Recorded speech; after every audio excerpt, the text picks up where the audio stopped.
বিভ্রান্তকারীরা যদি বিভ্রান্ত করার সুযোগ পায়, ক্ষতিগ্রস্ত হবে জনগণ। বিভ্রান্তকারী যারা, তারা তো নিজেদের মতন করে চলে যাবে, তারা তো জনগণের সাথে থাকবে না। সেই জন্য প্রিয় ভাই বোনেরা, আজকে আমাদেরকে সিদ্ধান্ত নিতে হবে, আজকে বাংলাদেশের মানুষকে সিদ্ধান্ত নিতে হবে যে আমরা কি আমাদের দেশকে এগিয়ে নিয়ে যাব, নাকি আমরা ঝগড়া ফ্যাসাদে লিপ্ত থাকব, নাকি আমরা বিভ্রান্তকারীদের সাথে থাকব। এই ব্যাপারে আমাদেরকে সিদ্ধান্ত নিতে হবে। আমরা জানি বিগত স্বৈরাচার আমলে এই দেশের জ্বালানি বা বিদ্যুৎ খাতকে কয়েকটি গুটি সংখ্যক ব্যক্তির হাতে তুলে দেওয়া হয়েছিল। তাদের স্বার্থ হাসিলের জন্য বিভিন্ন পরিকল্পনা গ্রহণ করা হয়েছিল, যা এই দেশের মানুষের পক্ষে নয়।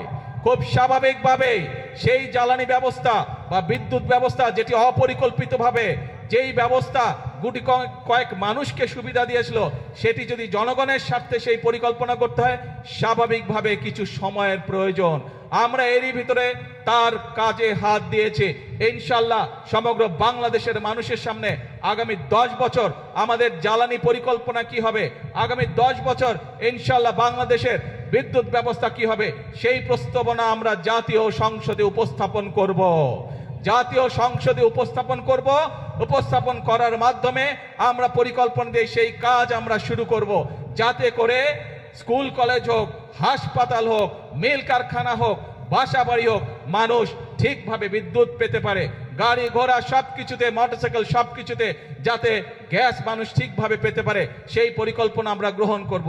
আমরা খেয়াল করেছি বিগত কিছুদিন ধরে কিছু মানুষ, গুটি সংখ্যক কিছু মানুষ এই ব্যাপারে বিভ্রান্ত ছড়ানোর চেষ্টা করছে। আপনাদেরকে পরিষ্কারভাবে উদ্দেশ্য করে বলতে চাই, বিএনপি সরকার সংসদে পরিকল্পনা উপস্থাপন করবে। আপনাদের যদি পরিকল্পনা থাকে, আসুন জনগণের সামনে উপস্থাপন করুন, কিন্তু বিভ্রান্তিকর কথা বলে দেশে বিশৃঙ্খলা তৈরি করবেন না, বিভ্রান্তিকর কথা বলে জনগণের শান্তি নষ্ট করবেন না, জনগণের শান্তি নষ্ট করবেন না। কারণ 50 বছরের উপরে এই দেশের স্বাধীনতা হয়ে গিয়েছে। এখন জনগণের জন্য কাজ করার সময়, এখন দেশ গঠনের জন্য কাজ করার সময়। পৃথিবীর বহু দেশ আমাদের পরে স্বাধীন হয়েছে, কিন্তু তারা কাজ করার মাধ্যমে, পরিশ্রম করার মাধ্যমে তাদের দেশকে অনেক দূর এগিয়ে নিয়ে গিয়েছে। কাজেই আর পিছনে থাকা যাবে না, আর পিছনে পড়ে থাকা যাবে না। এখন একটি লক্ষ্য, একটি উদ্দেশ্য, জনগণের জীবন মান উন্নত করা, দেশের ভাগ্যের পরিবর্তন করা। প্রিয় ভাই বোনেরা, যেই পরিকল্পনার কথাগুলো এই সংক্ষিপ্ত বক্তব্যে আমি আপনাদের সামনে তুলে ধরেছি, আপনারা কি মনে করেন এই পরিকল্পনাগুলো বাস্তবায়িত করা সম্ভব বলে দেশের জনগণের ভাগ্য এবং দেশের ভাগ্য পরিবর্তন হবে? আপনারা কি মনে করেন? কি ভাই, জনসভার পিছনে যারা আছে, আপনারা কি মনে করেন আমরা সঠিক পরিকল্পনা গ্রহণ করেছি? এই যে শিল্প কারখানা, বিদ্যুৎ, জ্বালানি, ফ্যামিলি কার, কৃষক কার, এই যে পরিকল্পনা গ্রহণ করেছে, এগুলো জনগণের পক্ষে ঠিক আছে? যদি ঠিক আছে ভাই, তাহলে আপনাদের সমর্থন থাকতে হবে। কারণ আমরা সবসময় বলি, আমাদের অর্থাৎ বাংলাদেশ জাতীয়তাবাদী দল বিএনপির সকল ক্ষমতার উৎস হচ্ছে জনগণ। জনগণের সমর্থন থাকলে আমরা প্রত্যেকটি জনগণের স্বার্থে যতগুলি কর্মসূচি, সবগুলো ইনশাআল্লাহ আল্লাহর রহমতে আমরা বাস্তবায়ন করতে সক্ষম হব। আসুন আজকের এই জনসভায় আমরা যেভাবে আজকে দুস্থ মানুষকে সহযোগিতা করে যে সাহায্য দিয়েছি, এই সাহায্য এবং সহযোগিতাকে আমরা পরিবর্তন করতে চাই কর্মসংস্থানের মাধ্যমে।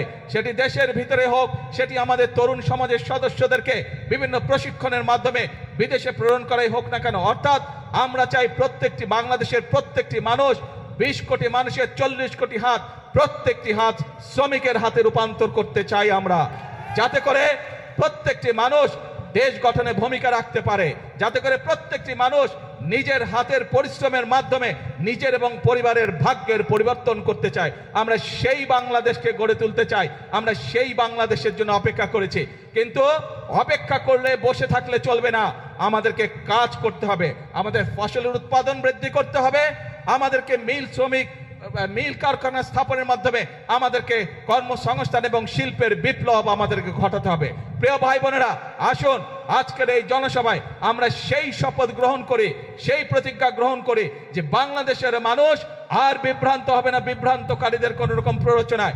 বাংলাদেশের মানুষ এখন সামনের দিকে যাবে, বাংলাদেশের মানুষ নিজেদের ভাগ্যের পরিবর্তন করবে, বাংলাদেশের মানুষ একই সাথে তার দেশের ভাগ্যের পরিবর্তন করবে। এবং সেই জন্যই আমরা বলি, করব কাজ, গর্ব দেশ সবার আগে, করব কাজ, করব দেশ, ইয়েস, সবার জন্য বাংলাদেশ।